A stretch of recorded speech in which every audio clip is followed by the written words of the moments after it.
کبھی کبھی جس چیز کی تلاش آپ کر رہے ہوتے ہیں وہ آپ کو تب ملتی ہے جب آپ اس کی تلاش کرنا چھوڑ دیتے ہیں۔ مجھے ان لوگوں کی پرواہ نہیں جو میرے دشمن ہیں، محتاط ان لوگوں سے رہتی ہوں جو میرے ساتھ ہوتے ہوئے ذہن میں بغض اور نفرت رکھتے ہیں۔ کسی گناہگار کو دیکھ کر اپنی پرہیزگاری پر مغرور نہیں ہونا چاہیے، کیونکہ تجھ پر پرہیزگاری کی توفیق بھی خدا نے دی ہے، اور فاسق پر پرہیزگاری کا دروازہ بھی اسی نے بند کیا ہے، اور وہ اس کے برعکس بھی کر سکتا ہے۔ ہماری زندگی میں غم اس لیے نہیں آتے کہ ہم کچھ غلطیاں کر بیٹھتے ہیں، بلکہ اس لیے آتے ہیں کہ ہم اللہ کے اور قریب ہو جائیں، اور جو یہ بات سمجھ جاتا ہے اس کے لیے غم نہیں رہتا، سکون بن جاتا ہے۔ علم تمہیں راہ دکھاتا ہے اور عمل تجھے مقصد تک پہنچاتا ہے۔ ایسا بھی ہوتا ہے کہ انسان میں رونے کی طاقت نہیں رہتی اور لوگ سمجھتے ہیں کہ اسے صبر آ گیا ہے۔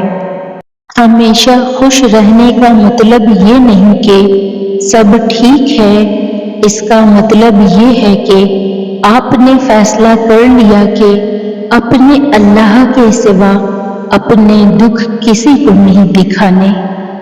لوگ اکثر نرم لہجوں سے کتنی سخت بات کر جاتے ہیں کہ ان کے لفظوں کی تپش بھولنے میں ایک عمر لگ جاتی ہے۔ انسان غلطی کا پتلا ہے۔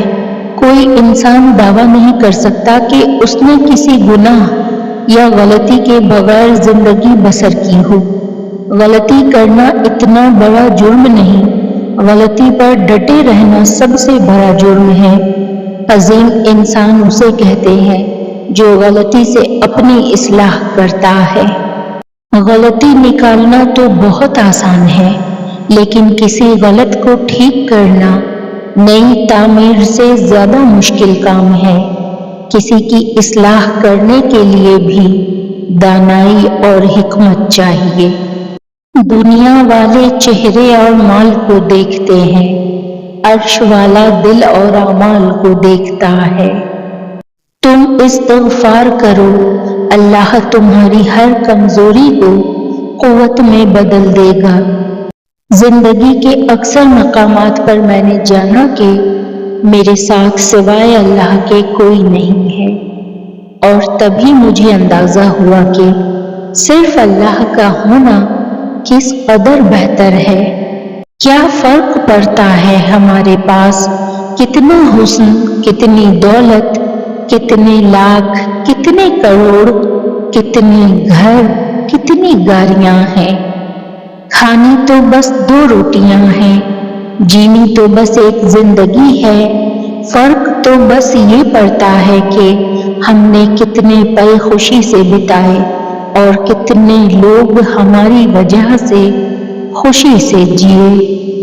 بے بس ہے آنکھ آنسو کے سامنے، دل دماغ کے سامنے، زندگی موت کے سامنے، اور انسان قدرت کے سامنے۔ خوبصورت ہے وہ دل جو کسی کے درد کو سمجھے، خوبصورت ہیں وہ ہاتھ جو کسی کو مشکل وقت میں تھام لے، جو کسی کے لیے اچھا سوچے، اور خوبصورت ہے وہ انسان جس کو اللہ نے یہ خوبصورتیاں عطا کی ہیں۔ وہ عطا کرے تو شکر اس کا، وہ نہ دے تو ملال نہیں۔ میرے رب کے فیصلے کمال ہیں، ان فیصلوں میں زوال نہیں۔